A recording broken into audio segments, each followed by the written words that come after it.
Greetings, everyone. I'm usually making videos in German only, but since this topic is a world topic, so to speak, I decided to make this video in English. I suppose the few people who are really deeply interested in this topic in Germany are fluent enough in English to follow me. Otherwise, one of my handful of friends, I can explain the matter in person. That said, there is a huge and quite emotional argument about so-called AI art, meaning pictures generated with the help of a so-called artificial intelligence. Let us pause here right now before we get into the trenches of this conflict. There is no artificial intelligence. It doesn't exist.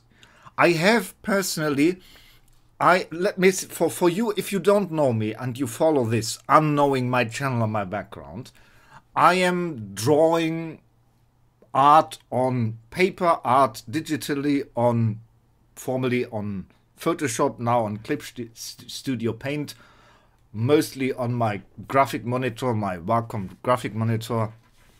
And I do this for roughly now 22 years.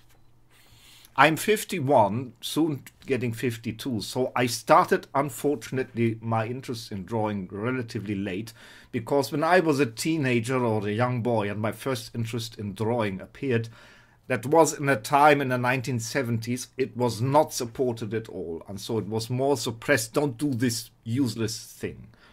It's a little bit unfortunate, but life, we have to deal with how the dices are cast in our life. So I'm not complaining, I'm just mentioning it, so you know.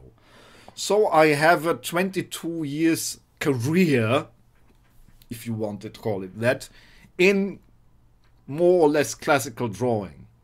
Now, there is a conflict that I want to remind you that I don't know when exactly, I would roughly guess 10 years ago or so, a decade or more ago, the classical painters who painted on paper or on sheets or on whatever were calling the digital drawing not real art.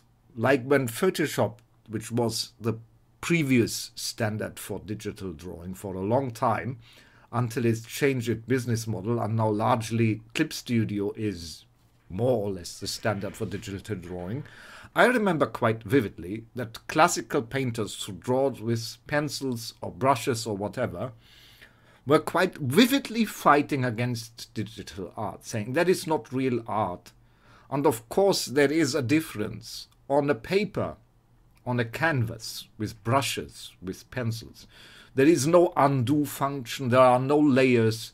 You can't have like these doll functions, which like Clip Studio, if you know Clip Studio, you have small human-like dolls which you can use as a reference to pose or anything. There are so many possibilities to make the process easier. Like you can make, to draw a perfect circle manually requires a lot of skill training for, I don't know, depending on your personal talent, it requires a lot of skill. Especially if you work on oil or acrylic, even with watercolors, it is quite difficult to erase or overpaint. If you make an error, it's tough.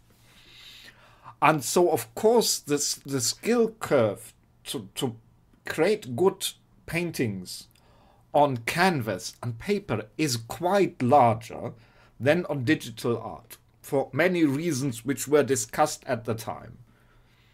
And I remember quite vividly how, when I began drawing digital art, which was about 15 years ago, I was beginning with traditional, mostly pencil and a little bit acrylic.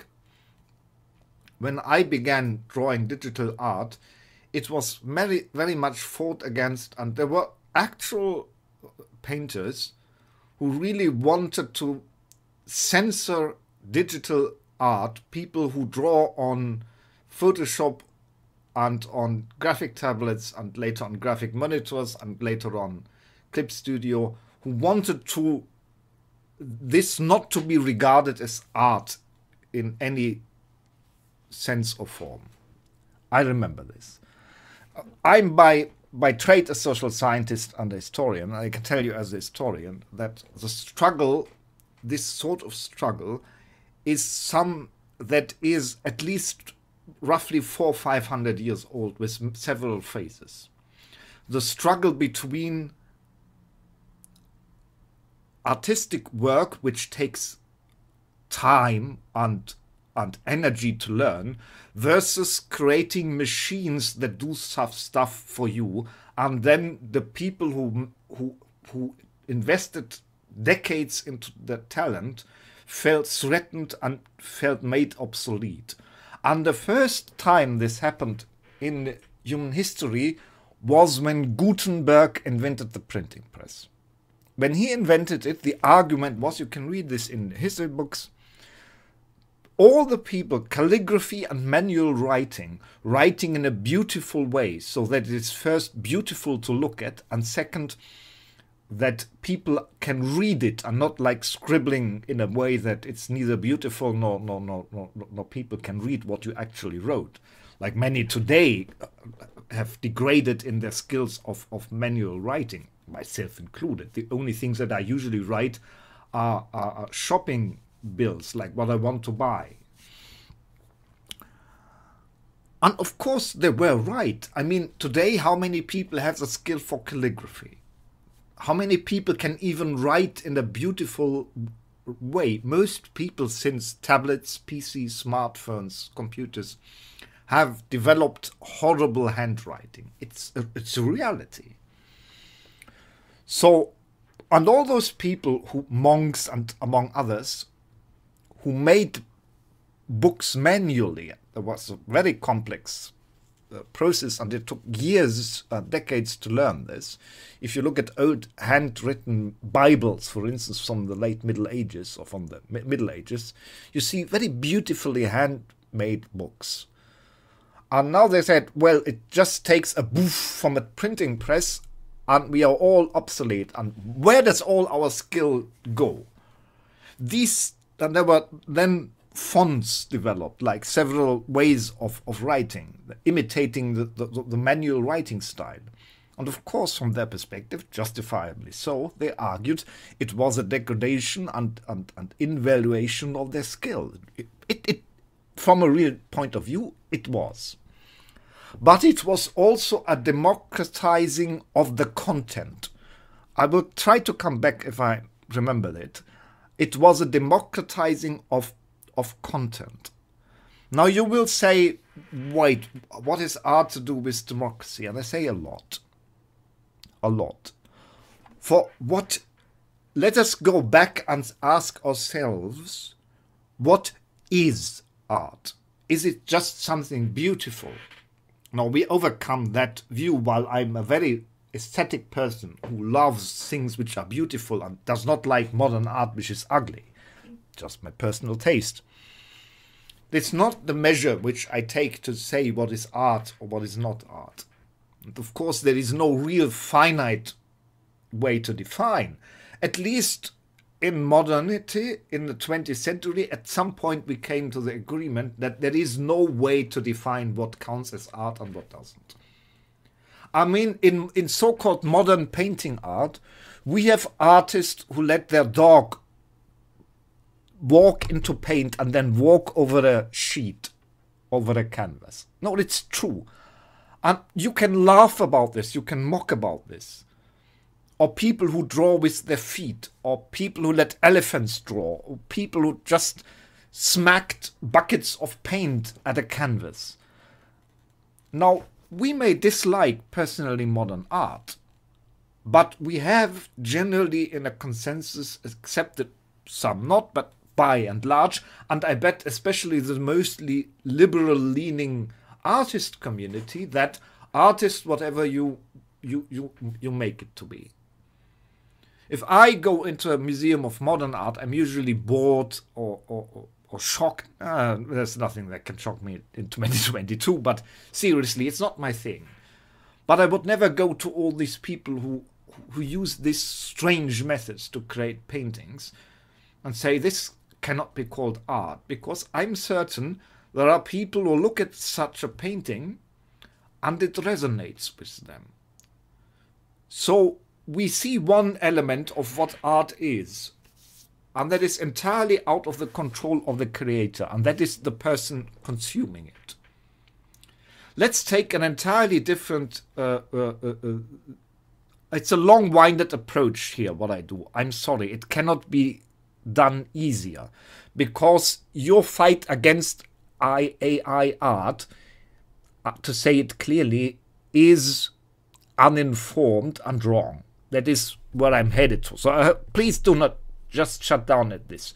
I hope you hear me out. And then, but because if you are a creator of art, a painter, a writer, or anything, we have AI, so now start to begin writing just the same, are not really self-aware about what art actually is. And that is, if you are in the matter, you are the most unqualified to judge the matter you do, especially in art. That is why usually you have, if you take literature, for instance, if you take a literature critique, someone who criticizes writing novels, you never have someone who is a novelist himself, or very rarely. It's usually one who is not writing novels, who is the critic. And it's the same with art critics, and rightfully so. And a good art critic is usually the best, is one who doesn't do art himself, because he has an outsider's perspective. I'm somewhere in the middle, because if you find my art, you will see it's not on a very high level. It's very amateurish, but I aim for a completely different way. And many professional artists, especially those who live from it, you are in a very unfortunate situation, of course, but we'll come back to that. Let me go back to what I wanted to say. Let's take, from an example of literature, Tolkien's books, his trilogy, The Lord of the Rings. There were many people who were thinking that it was somehow a reflection of the author's experiences during World War One. And he said, no, that's not the case. It is not symbolic for anything, and he doesn't want people to read anything into it. But of course, he cannot prevent us, the readers, from thinking things into the characters, into the event, into the events of the Lord of the Rings characters and the things going on, which maybe never were the intention of the author. Because in an essence, and I take this as a social scientist, in essence, art is a communication. It is not a product. It is not something that you create. That is not the art. A sculpture, a painting in a canvas, a printed out digital art, or digital art in a JPEG, or whatever, a composition like Beethoven's Fifth Symphony, a poet, that is not art. I'm sorry if I break here the conventional definition. For me, as a social scientist, art is where the communication between the creator and the audience happens. And it is quite simple. If you subtract any of the one, there is no meaning in the word art. A person who would never have met any other person, like raised from wolf, like Romulus and Remus, he would have no reference to the idea of art. Maybe he would paint his hands like the early cave paintings on the wall and develop something for himself. But he would not have a concept of the idea. It would be basically like the difference between sex and masturbation. You do not art for yourself. It becomes art in the act of the communication with another. That is what people have to understand. If you if you, and it is quite easy, even if you have a very traditional or very self-centered viewpoint of art, which is usually my genius, my talent, and my work, which I do not deny a second. There is talent, which is quite unfairly distributed. There is hard work, granted, but there is a caveat. And there is, of course, the long work you put into each painting, symphony, book, whatever you do. But there is a problem. The first point is talent is given. It is. That is, I've often reacted a little bit pissed off when people saw my paintings and told me, oh, you have so much talent. And I suppose that a lot of, I don't know if a lot, but there's other artists who feel this term a little bit insulting, because it insinuates like there is no work, like Mozart, you just had the music inside of you. And for many, one in a generation, there is such a gifted person, or one in 100 years, there is such a gifted person like a Mozart. Though today, under today's modern consumerist market, I suppose a genius would have no chance to be known, but that's not the topic right now. So there is such a thing as talent. Talent is, shall we say, a bonus you get from the start, which another without talent lacks. And it is also a sort of soft border beyond which you cannot develop, or almost not. If you draw for decades, you know this. And if you deny it, you're lying to yourself or you're lying to us. There is a talent limit, not only from the below, from where you begin, that others. You see this if you are in school or remember it maybe when you're not painting or not writing poems, and you can't for the love of God write poems or make music. Like some people just grab a guitar, learn 3 or 4 or 5 chords, and instantly have the talent to play something that sounds pleasing. I don't have this talent. That's the low limiter where they were raised above. But there is also an upper limiter, which is a little bit softer, where you reach a plateau, and from that upward, it will be very, very difficult ever to advance. You may, but it will be rough, and most people know they have a limit. I mean, it's a truth, even it is a very uncomfortable truth, because it goes against our feeling of justice. Both the idea of talent giving a bonus and the idea of talent setting a limit, but the reality. But then there is, of course, the time argument. Like I drew 22 years, more or less given. So, of course, why should I not get more money than someone who has drawn for 3 years? But then maybe in 3 years he have made much better progress than I did in 22 years. So should we recognize after years, after effort, after talent? What's the measure? No, of course, the measure is the communication of that which is created as a communication between those who hear the music, who view the images, who read the books. For without an audience, I mean, you could paint unending and maybe have pleasure with it. It's not to say. But it becomes art in an act of communication with another who sees something. Because that is why everybody creates art. Everybody. There is something inside of you which wants out. An image, a feeling, a part of your biography, a spur of the moment, whatever it is.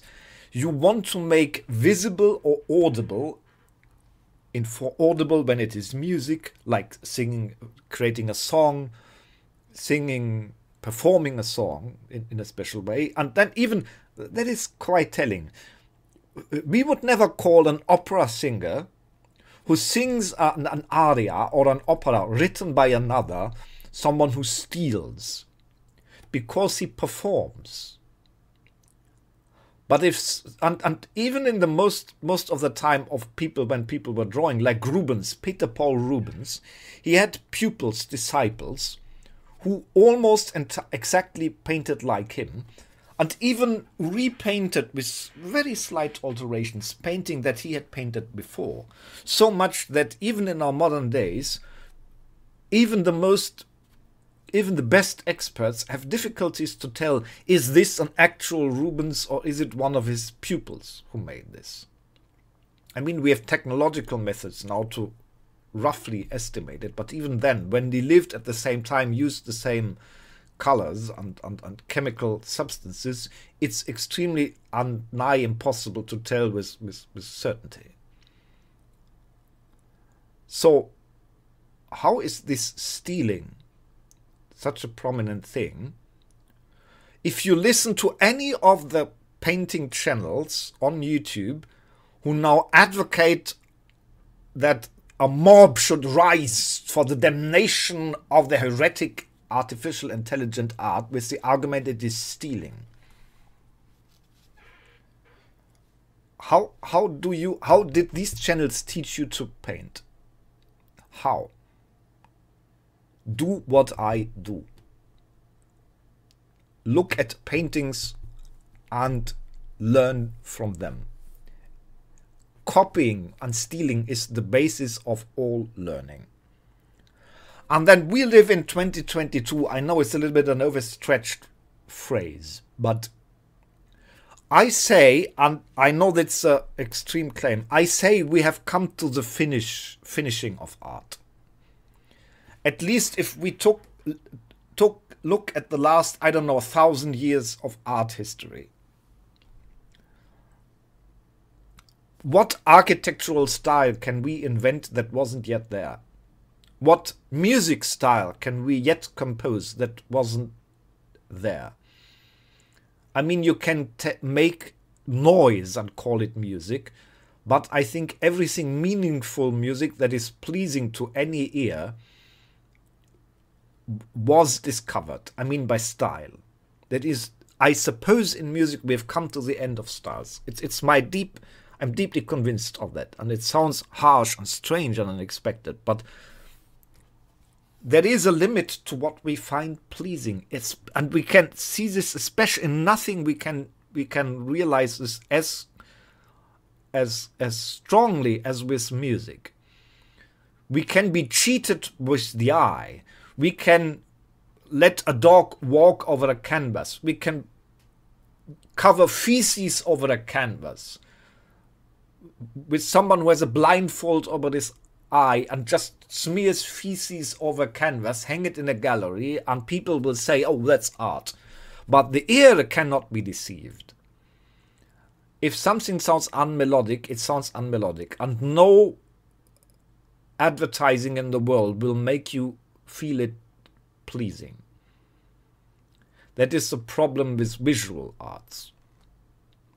I mean, there is some physics and biology. We know, for instance, that most people find the color green relaxing. That is why we love to relax in nature, which is green, because green is in the center of the visible spectrum of our eyes, and so it is the least strenuous to watch at. So there are few objective points, but that doesn't mean that painting all green would be exciting or interesting. Or it's quite similar with poems. Like there was Dadaism, a form of poetry which was sort of meaningless blabber, and it wasn't not a very popular. It was more provocative, and I doubt there are any number of meaningful Dadaists who now say, "Oh, that's wonderful! I enjoy this. I could make this all day." And it's with painting, it's the same. Of course, you can make circles, squares, and I don't know, just throw colors at a canvas. But the majority will find something pleasing and create something that people can see something in, like humans, landscapes, whatever. Even if it is quite abstractized, like in Cubism. It is, we want to express something that is within us, and it becomes meaningful when another sees it. Now the big question is the AI, so-called, a creative process? And the enemies of AI art say, no, it is all stolen. When I say, show me one single of the big painters who in last few weeks or months made one of their big anti-AI videos, or regularly make these, who actually spent a substantial amount of time using something like Midjourney. And I take Midjourney as my only reference. It's the only I used extensively. So I don't know what the other AI software does. So my reference is Midjourney, which I think at the moment is the way apex of what we have in visual arts, in creating paintings. I've not seen anything that is remotely that good. In terms of that you type in something and you get something that is somehow like what you wanted. Or at least even somehow aesthetic, when many other AI programs are usually, I tried them out and they were creating mostly shit. But that's just me. So that you know what my point of reference is. It's Midjourney. Now again, I want to see one artist who makes 30, 40, 50-minute long videos, and all these people who post, yes, censor it, forbid it, disallow it, boycott the galleries and the softwares and anyone who allows this to be published, which is quite an extreme way in a free liberal society to move to that way. I mean, it shouldn't surprise me. We have enough cancelling of things which is chic in our days, but well, as a classic liberal person, I find this a surprise and strange that we suddenly have again cancel movements of whatever sort. And now we have cancel AI art. I mean, there is one example. The Clip Studio Paint wanted to implement an AI function, and the boycott threat was so loud that the company creating Clip Studio removed that and said, oh, we were wrong, we did not think of the real moral consequences, and then they removed it. They gave in to pressure of the masses. And what is it? Why is it meaningful? I mean, what is it then? A confirmation that you are afraid, that you doubt yourself? What is it then? A projection? Your anger is always rooted in fear. Your fear goes to anger, and what you hate is what you fear, as competition, as whatever. You fear you are not good enough. You fear that you are not authentic enough.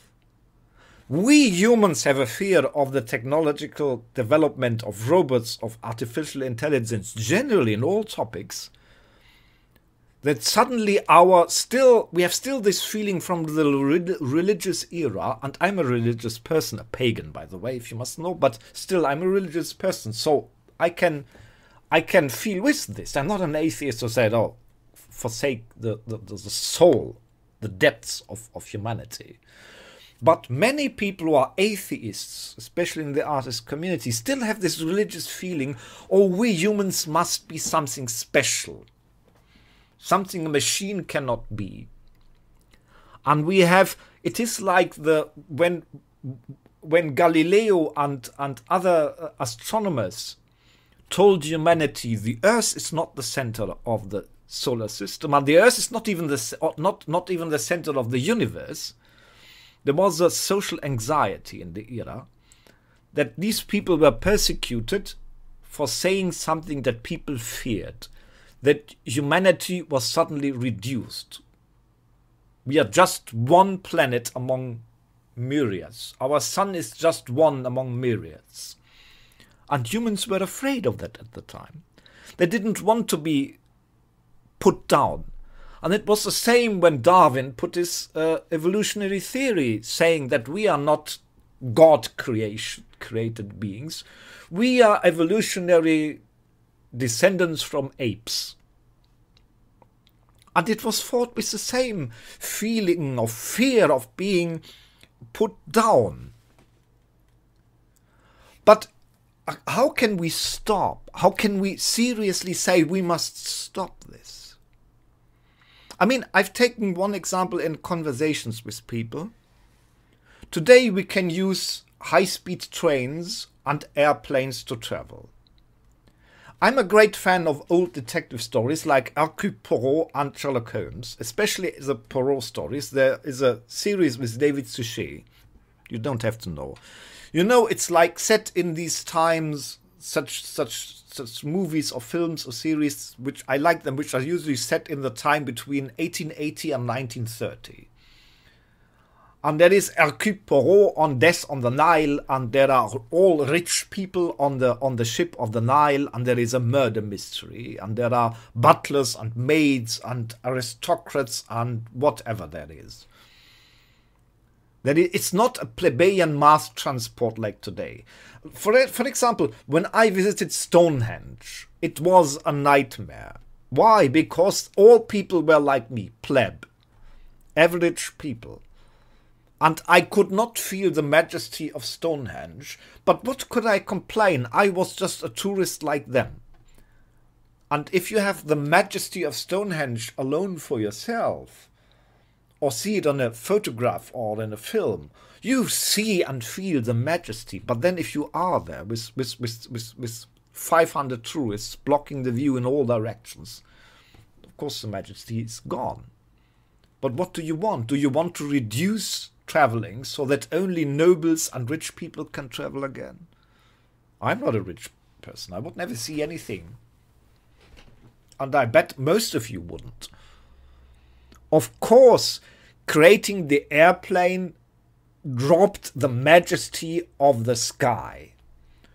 Where we looked up centuries ago to the birds and thought of the sky being the home of flying angels.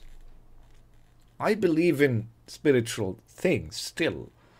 I've managed to make that step, but most lost that majesty. It was the price we had to pay for movement. If you travel on foot, on horse carriage, on horseback, in a cart, let's say from New York to Chicago, of course you get a much better impression of the land, of the landscape, of the slow changes of the culture from region to region. More so maybe in Europe than in America. I don't know. I'm not American. I never was in America. It's just guesswork. It's not relevant. Or if you say you travel from, I don't know, Paris to Moscow. Not something I would recommend today, but just for the idea of it. Or from London to Paris to whatever route to Moscow. Or the Orient Express route, if you walked that. Or rode that on a horse. Of course, you would get a very intimate experience traveling through all the cities, villages, forests, meadows, and whatsoever. If you sit in a plane in New York and land, I don't know how long it takes, an hour later, in Chicago, you get no impression of the landscape, of the land, of anything between. But that's the price we paid for fast travel, for having things at our hand instantly. And we do this in all areas. We order food and deprived ourselves of the experience of cooking. But people who cook and being a real cook takes decades to learn and great effort. What would you think if all the cooks and restaurants in the world would say you are not allowed to order food because it's ready-made by someone else and it steals our ideas? It does. Every frozen pizza you are making, you're baking, is robbing a restaurant with real cooks of their earned money, and is essentially stealing what real cooks created. It's the same. It's just that you don't notice it because cooking usually is not your art. You're living from it. But we accepted it. You can now buy frozen or microwave ready or whatever, ready or half ready made food, and you can do this, and cooks and restaurants owner will not begin a censoring movement against frozen pizzas or microwave food, because we accept it as a sort of freedom of choice. And we always know, not always, you may go sometimes to a restaurant and you find that the frozen pizza is sometimes better than a good number of restaurants. And that's life. We have the liberty to choose.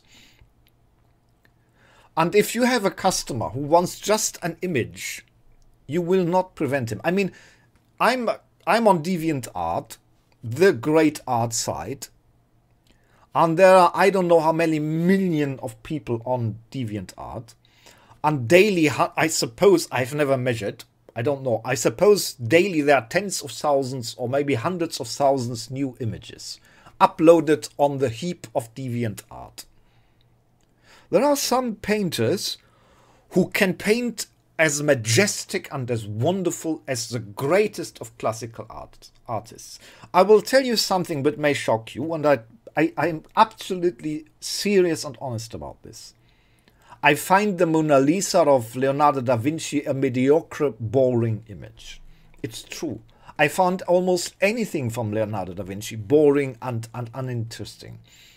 The Mona Lisa is a made hype.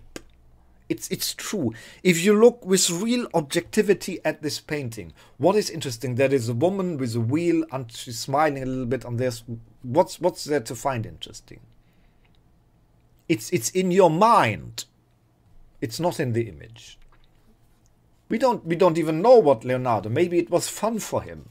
He was mocking someone. We don't know. But I find it overrated because there is nothing really interesting in most of, or take the Last Supper. The few dudes having a supper. It's not a very interesting painting to look at from my point of view.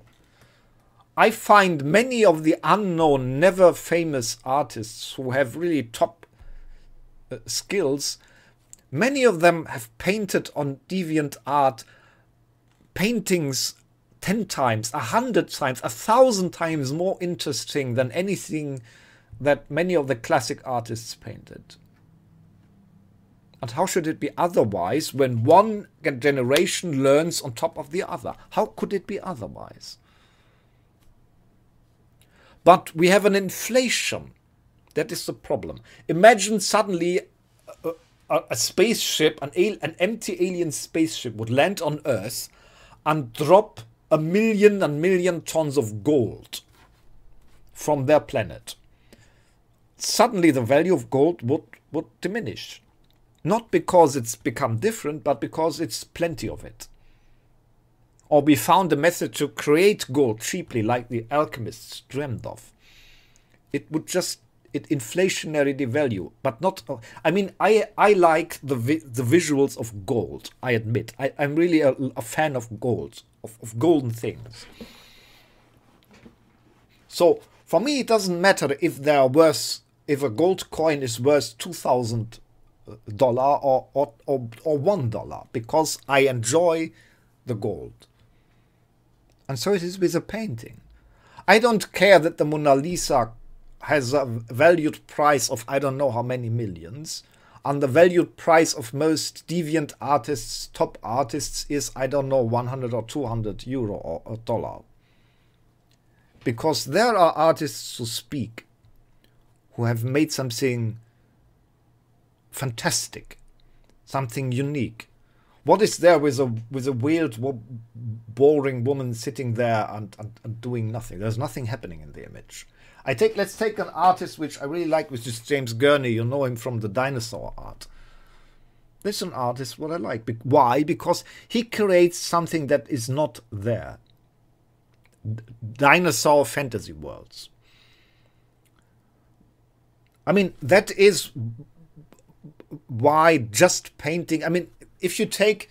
There was just a debate about the paintings of Hitler on a forum, which I found a little bit absurd, but as a historian, and since history of the Third Reich is, as a historian, my specialty, I chimed in to explain a few things which the people didn't know.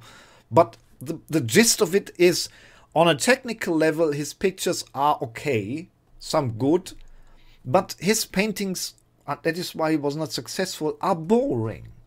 There are houses, there are mountains, there are trees, but nothing speaks.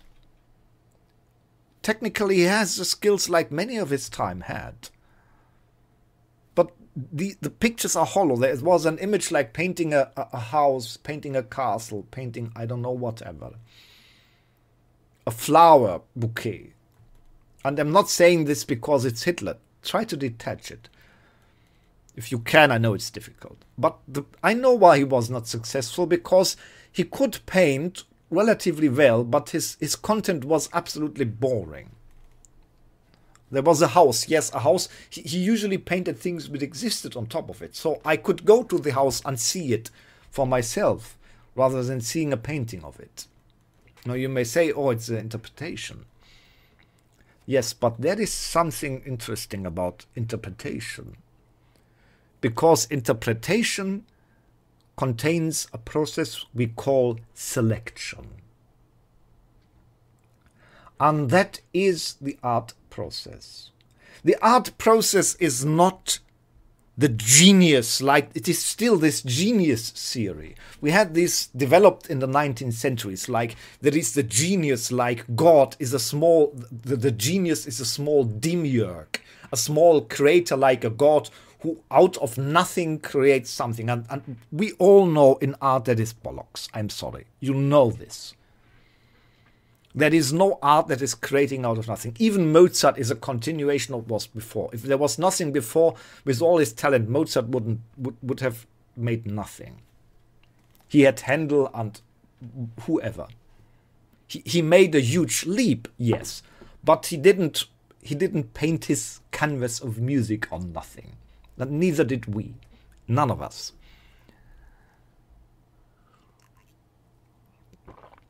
But did it ever occur to you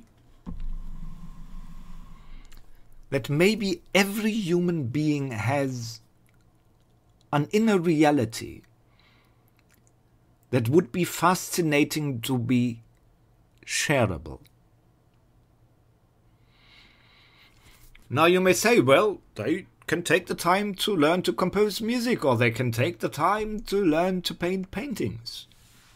But I tell you what they did during that time, when you were learning how to paint, or learning how to make music, or learning how to write books. They were baking bread. They were cleaning the litter in front of your house. They were creating roads and pavements. They were nursing your parents when they were old, or your children when they were young. Many people don't have the time, because they do things which you need in your daily living. They cook, so you order in.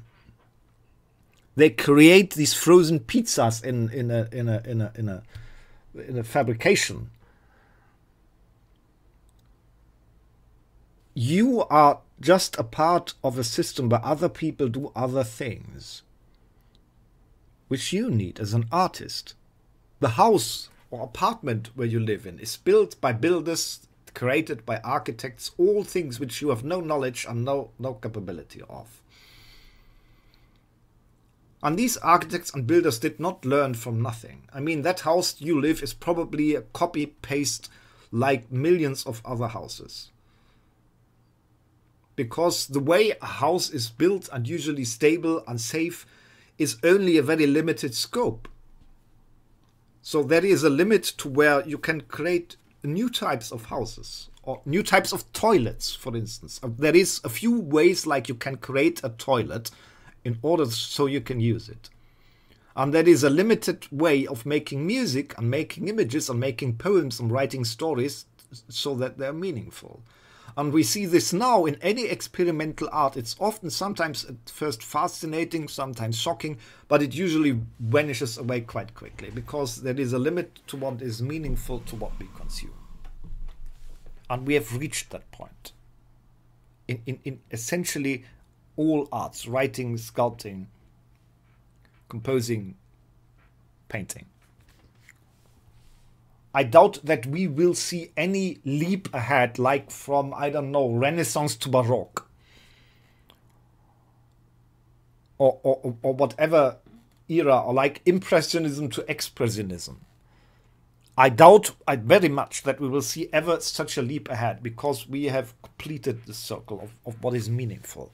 That is depressing, but it's what I see, what I believe. As an artist, as a social scientist, and as a historian, it is what I see. And the question then is, if we create machines that start to do work for us, like when I was young, when I was going to a bank to take down money from my account, there was a person sitting behind a desk and asked me, dear Mr. or whatever, the Mr. in my case, dear Mr., what do you want? I said, I want 50 Deutsche Marks, was Deutschmarks at the time, from my account. And he, how do you want it? I said, well, 20, 20 and 10 more, whatever it was. And he gave it to me. And today, these jobs are gone. We have automatons who do this, machines. I'm not certain how they're called in English, I'm sorry. But there are machines. You go to a machine which is running day and night, a little computer, and you type it in what you want, how much money, in what way, and it's spit out, and no person works for it. And that is the trend of humanity. All along, most, maybe not most, but a lot of things will be done by machines because it's more efficient. It's cheaper for the companies. It will come. Say unless humanity crashes into a new dark age. But then all this debate is pointless anyway. Already a lot of jobs are gone, especially manual labor, simple jobs. Now we have the future ahead that drones will bring you the mail. Sooner or later it will come and all the mailmen will be unemployed, and then what? Why am I saying this? Of course it is a pity. Like when the car was invented, all the people who trained horses, all the people who trained to guide horses, like when you were using a carriage, when you're calling a cab in London in the Sherlock Holmes era, you were not calling a motor taxi, you were calling a person sitting on a cab who had learned to tend and use his horse that you got from A to B where you wanted. You weren't able to do this. You rented his skills. But suddenly the car was invented and all these skills were invalued. But still people use horse and carriages sometimes. Still people, I was learning to ride for fun. And people will always do this. But already art was devalued long ago. I mean, honestly, how many of you say we are against artificial intelligent so-called art because it takes us off our jobs are really living from it? I really would want to know. Because I believe 99% of all those no AI art stickers spreading around the internet could never ever live from their drawings or paintings. So what are you fearing? You're not living from it anyway. It's a very tiny super elite whose minions you are, blindly listening to them. Few can live from it, and often even most of them are meager. It's the 1% of the 1%. Like a few people who are drawing for DC Comics, maybe. Even if you look at Japan, manga art, it's extremely harsh working conditions. And it's to a very, very select few who make a very meager living, with 1% of 1% making cash. I mean, like the inventor of Naruto or the recently died of Berserk. I don't know how rich they were, but I think they made it well. But most people surrounding them did not. And how many of you who scribble, draw, or even draw very well? I know that a lot of people on DeviantArt draw excellent and better than most of the praised great names of classic artists. I'm serious about this. Never see a dime or maybe a few bucks on the side. So why are 99% of people who never see a dime from art complaining that something is robbed from that which they never get in the first place, like money for their real effort? And the second thing is, I don't think that AI art will ever replace traditional art for the same reason. Yes, but real art, that we have so many people painting art now, is an irregularity of human history. The norm was like 120 or 150 years and then ago, before that, how many people were living from writing in the time of Shakespeare and Goethe? How many people were living from writing poetry in the 16th or 17th century? How many people were living from painting in the 17th, 18th or 19th century? How many people were living from writing novels in that era? Or now, for heaven's sake? It always has been a very, very tiny elite. And from those it will never be taken away. The rest are those who will never be able to live from art anyway. That today everyone writes a book, everyone writes operas and theater plays and paints and scribbles. I mean, look at the amount of paintings DeviantArt has. I think DeviantArt has, in the last 10 years, more paintings than the entire human history of the world before. So it's a super inflation already. So what are you complaining about? There is an absolutely unnatural state of people who are now painting, writing, composing, and that is the reason why nothing is anymore like taking music. There are so many music groups. I know I'm not a writer, but I know so many people are writing stories, novels. Some of them I really found wonderful, but how many people have time to read books? That is the problem. It's easy to find someone who paints, who writes stories. But people who consume have only so much time and so much money. They cannot pay every day 20, 50, 100 paintings. So why are you fighting over something that is already taken by the 1% of the 1%, and you will never be in anyway? To be, if you're frank with yourself, it's like, I don't know, in the world maybe 500 people, maybe 1,000, I don't know. But that's the guess which I have, which actually live well from creating art as a life. So it's a really, I don't know what can be more elite, more rare, more privileged, deserved probably, but still. Or maybe undeserved in comparison to many others who have good skills, or maybe even better skills, but no connections. Or no skills to sell themselves. There are 1,000 hindrances where people with great skills never get to success, and people with mediocre skills get to success. Anyone who is honest with the art industry knows this. But the final straw for me is this.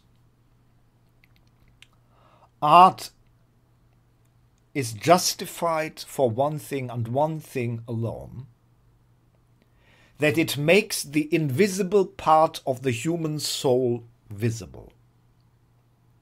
You have an inner image, an inner song, an inner dance, an inner poem, an inner story. and you manifest it in the outer world. That makes it valuable. I think we agree mostly on this.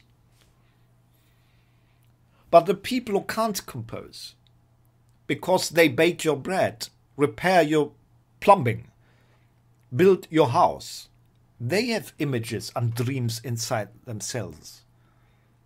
Do you think they have no soul, which has no images, no song, no story to tell? I bet they do. Why rob humanity of the opportunity to democratize art? So that a person which, for whatever reason, didn't have the time, can make something visible that represents something inside of him. What I draw is a lot of things from dreaming. From dreams, from actual dreams. I have strange dreams. Or other things which are in my psyche. And that is why how poetry works, how literature works, how music works, how any art works. Why would we not embrace the step where we say we as a humanity share all the achievements of skill and make it something that everyone can participate? We will always venerate those artists who paved the way. As we put the Mona Lisa rightfully in a museum to say, it wasn't maybe such a breakthrough as it is told, but it was. And still, if today someone drawed a painting like the Mona Lisa, nobody would care. Even if we never knew the Mona Lisa, because it is a step we have crossed over. It's like I know people who compose church organ music, classical Christian music. I know people who compose operas in the classical sense, like in the style of Mozart or in the style of I don't know, Beethoven, I think, had written some operas. I'm not so big into operas. But nobody notices because it is a style which we no longer resonate that much, save it is a classic one. We listen to Verdi, we listen to Richard Wagner's operas, to Mozart's symphonies, to Beethoven's symphonies, to Bach. But if I know people who can compose like Bach, who can write like poets of the past, who can paint like Rubens. I know such people. But nobody notices them or ever will, because it has become a common thing. And what do you write? You write about forests, about murders, about whatever. What can you compose? What can you paint that wasn't there? You paint noses, eyes, ears, houses, forests, oceans, clouds. Did God give you a copyright on the form of the nose? Did you sieve the earth into the smallest molecules and atoms, where on some small atom is written, you, the painter, have the sole property to paint this selection of atoms? Where did you find that? That this belongs to you just because you made it? I'm sorry to sound provocative here, but you stand on the shoulders of millions. And now we come to a point where people who bake your bread, do your plumbing and other things, also have the opportunity to make their dreams, their inner images visible to others. I have a style which is distinct to myself in a sort of, so it's largely, of course, built on others like any. If my style would be implemented into an AI, I would be proud. It would be the crowning achievement of my life, because I felt people adapt how I draw to make their dreams visible in my style. My goodness, what privilege is that? It would be that, no, I'm not I'm not joking you. It would be the crowning achievement, the greatest dream that I could ever possibly dream of, if I've written books, if the way I describe characters in my novels, the way I paint in my paintings, someone else, masses of people would pick up and write in that style or paint in that style. I would say any possible God-given rewards have been given to me. For what greater recognition could exist than this? No amount of money, of dollars, of gold, of riches, of power could pay me for the feeling that others feel my style so valuable that they want to express their dreams, their inner images in my style. So do not see it as a threat, as a degradation.